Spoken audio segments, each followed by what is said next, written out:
Haryana Jammu Kashmir assembly ఎన్నికల ఓట్ల లెక్కింపు కొనసాగుతోంది. హర్యానాలో అధికార బీజేపీకి ఎదురుగాలి వస్తోంది. ఎగ్జిట్ పోల్స్ ప్రాథమిక అంచనాలకు అనుగుణంగా ఫలితాలు వస్తున్నాయి. ఇక్కడ కాంగ్రెస్ స్పష్టమైన ఆధిక్యంలో దూసుకెళ్తోంది. ఇక జమ్మూ కాశ్మీర్లో ఇండియా కూటమి ఆధిక్యంలో ఉంది. National conference working president Omar Abdullah పోటీ చేసిన 2 స్థానాల్లో ఆధిక్యంలో ఉన్నారు.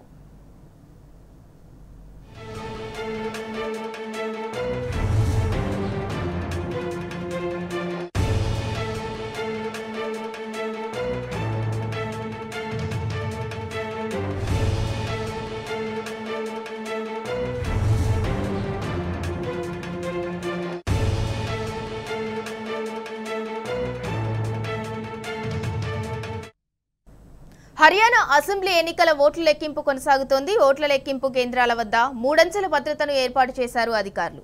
ఇక్కడ 90 స్థానాలుండగా ఈసారి ఎన్నికల్లో 1031 మంది అభ్యర్థులు పోటీ పడ్డారు. కాంగ్రెస్ రైతు చట్టాలు, నిరుద్యోగం, మహిళా రెజ్లర్లపై లైంగిక వేధింపులు, అగ్నివీర్ పథకంపై వ్యతిరేకత వంటి అంశాలు ఇక్కడ బీజేపీకి చెడ్డ పేరు తీసుకొచ్చాయి.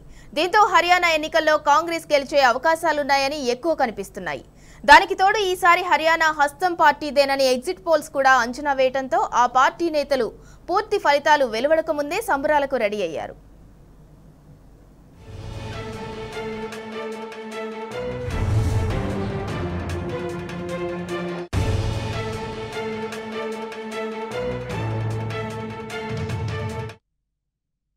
ఇటు జమ్మూ కాశ్మీర్లో కూడా కౌంటింగ్ కొనసాగుతుంది. ఆర్టికల్ 370 రద్దు తర్వాత జరిగిన మొదటి అసెంబ్లీ ఎన్నికలు ఇవే కావడంతో ఫలితాలపై దేశవ్యాప్తంగా ఆసక్తి నెలకొంది. ఇక్కడ 90 స్థానాలకు 3 విడతల్లో ఎన్నికలు జరగ్గా 873 మంది అభ్యర్థులు బరిలో నిలిచారు. ప్రధాన రాజకీయ పార్టీలన్నీ తమ పార్టీనే అధికారంలోకి వస్తుందని ధీమా వ్యక్తం చేస్తున్నాయి. అయితే ఈసారి జమ్మూ కాశ్మీర్లో హంగ్ వచ్చే ఛాన్స్ ఉందని మెజార్టీ సర్వేలు అంచనా వేశాయి. మరికొన్ని సర్వేలు నేషనల్ కాన్ఫరెన్స్, కాంగ్రెస్ కలిసి ఎక్కువ సీట్లు సాధించే అవకాశాలున్నాయని పేర్కొన్నాయి. అలాగే పీడీపీ పెద్ద పార్టీగా అవతరించే ఛాన్స్ ఉందని కూడా అంచనా వేశాయి. మరోవైపు ఎల్జీ 5 ఎమ్మెల్యేలను నామినేట్ అంశంపై సుప్రీంకోర్టుకు వెళ్తామంటున్నాయి కాంగ్రెస్, ఎన్సీ, పీడీపీలు.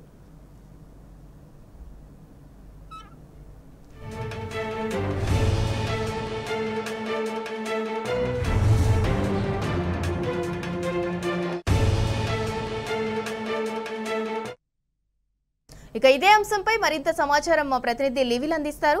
లివిల్, చెప్పండి, హర్యానా జమ్మూ కాశ్మీర్లో ఓట్ల లెక్కింపు ప్రక్రియ ప్రారంభమైంది. దీనికి సంబంధించిన అప్డేట్ ఏంటి?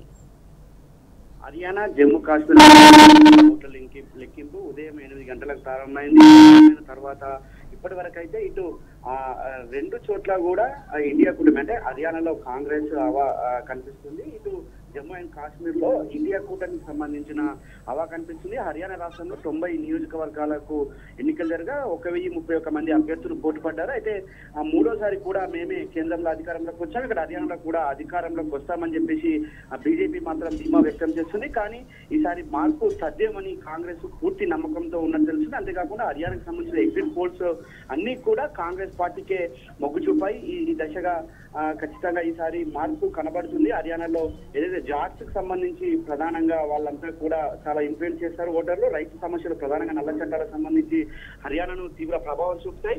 బీజేపీకి ఈసారి భంగపాటు తప్పదనే అంచనాలు అయితే ముందు నుంచి చెప్తారు. అందుకు అనుగుణంగానే ఇప్పుడు చూస్తున్న ఫలితాలు కూడా కనిపిస్తున్న పరిస్థితి కనిపిస్తుంది.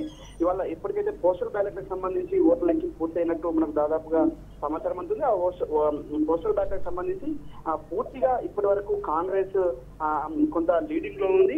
చాలా చోట్లలో కూడా అని తెలుస్తుంది. ఇటు BJP, Congress, Aam Aadmi, INL, BSP, BJP, JJP, Azad Samaj party ఎన్నికల్లో పోటీ చేశాయి. ఇటు కాంగ్రెస్, బీజేపీ మధ్యనే ప్రధాన పోటీ జరిగిందని చెప్పుకోవచ్చు. ఇటు మొత్తం 90 స్థానాల్లో 131 మంది అభ్యర్థులు పోటీలో ఉండగా ఇలా దాదాపు 2 కోట్ల మంది పైగా ఓటర్లు 67% పోలింగ్ కూడా నమోదైంది. ఇటు జమ్మూ కాశ్మీర్ తీసుకున్నట్టయితే 370 రద్దు తర్వాత, రాష్ట్ర హోదా తొలగింపు తర్వాత నిర్వహించిన ఈ ఎన్నికలు దేశవ్యాప్తంగా ఆసక్తి కనబడుతున్నాయి, ఆసక్తి రేకెత్తించాయి.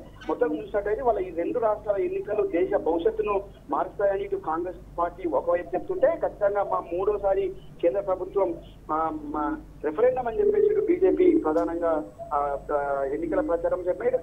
జమ్మూ కాశ్మీర్ లో కాంగ్రెస్, నేషనల్ కాన్ఫరెన్స్, కూటమి ఎన్నికల బరిలో ఉండగా బీజేపీ పీడీపీ ఒంటరిగా పోటీ చేశాయి. అయితే టీడీపీ కొంత ఎక్కువ మొత్తంలో సీట్లు వస్తాయన్న అంచనాలు కనిపిస్తున్నాయి. దానికి అనుగుణంగానే ఎగ్జిట్ పోల్స్ కూడా ఇస్తాయి. ఇప్పుడు కనిపిస్తున్న ట్రెండ్స్ కూడా పీడీపీకి అనుకూలంగా కనిపిస్తాయి.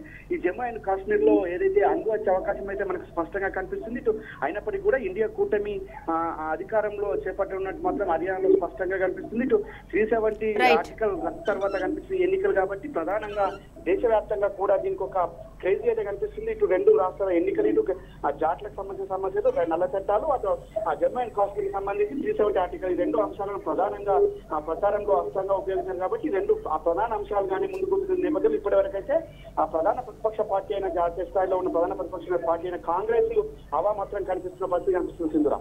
Right, thank you Levin.